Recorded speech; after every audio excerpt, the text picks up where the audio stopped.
Hello again, Bev. We just talked about the feedback wheel and what it looks like and how to do it.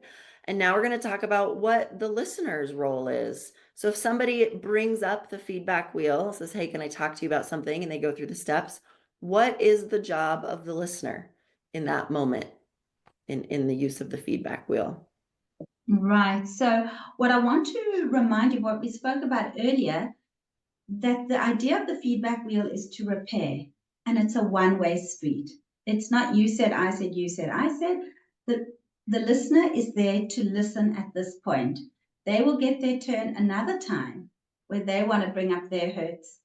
So, it's a tough role because we really do want to jump in and defend ourselves very often. But if we go in with the idea that we have a protective boundary, that this is not about me right now, this is about my partner's subjective experience. So we want to feel protected while still connected. And we want to use our containing boundary, which means we're not necessarily going to be unbridled and just say what we want to right there and then. And we want to remember that big picture. We're here to repair with somebody we love. And we brought up the customer service window. We're there to try and serve and give our partner what we can in this moment. So remember, when you're the listener, you're just listening to understand their subjective experience. You're not trying to pick apart what they're making up about it and saying, well, oh, no, that's not true. You shouldn't be making that up, or you shouldn't feel that way. No, you're just listening to understand, and you're going to reflect back. So after they go through the feedback wheel, you're going to just reflect. Okay, so you're hearing that I'm not speaking up about what I want for my birthday, and you're making up that then you have to take responsibility for that, and that's making you anxious. And what you'd like is for me to give you some concrete things for us to do on my birthday. So you're reflecting it back and clarifying.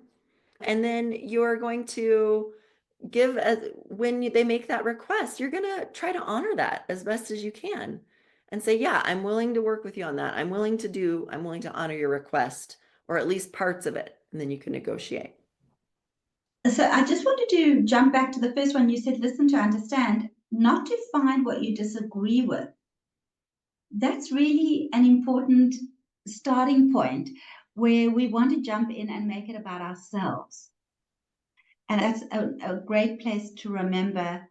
I had a client today who was saying that he and his wife had gone away for 5 days, and he overheard on a conversation on the phone saying they'd gone away for 3 days. And he wanted to jump in and correct her. And he realized it had no significance to the story she was telling. And giving as much as you can, that's the place of generosity. You can give what you can. And to show empathy, it's not about I didn't raise my voice. It's about taking responsibility or accountability. I'm so sorry you heard it that way. That wasn't my intention. And then to negotiate. You don't have to, we're not here to necessarily give our partners everything they want. We can negotiate a different outcome or a different option.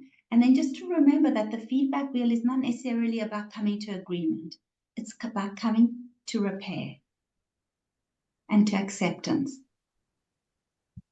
Yes, I love that. And it's about being able to bring up the things that aren't working and making requests to try to make them better. And whether you have to negotiate some of that when you make that request, and like you said, they might say no, they might fully honor your request, but at least you're able to bring those things up. And it might take bringing it up multiple times. These aren't Mm-hmm. one step, like everything's better, but at least it starts. I feel like it starts the process, and it gets you back into connection, listening, having your partner listen to your concerns, making specific requests. And I love that what you're highlighting, Suzette. The negotiation piece is often what's missing for us. Mhm. And it's not about convincing your partner that you're right and they're wrong, but this gives you the opportunity for each of you to say your piece. I just want you to hear what I'm thinking. And then you can invite your partner back. Would you like to say what you're thinking? That's the negotiation piece. Mhm. Yeah, and we're just negotiating about the request. Not about like, we're not going to get into a back and forth about what you saw or heard or the story you made up or about how you feel. That's not up for negotiation. But the request can have some back and forth. As yes, I'm willing to honor that. And maybe we could have that discussion next week and not this week because I'm really stressed this week at work, something like that. You can negotiate a little bit. Beautiful. We're not always ready to receive, and to be honest with that. Yeah. Thank you. Thank you.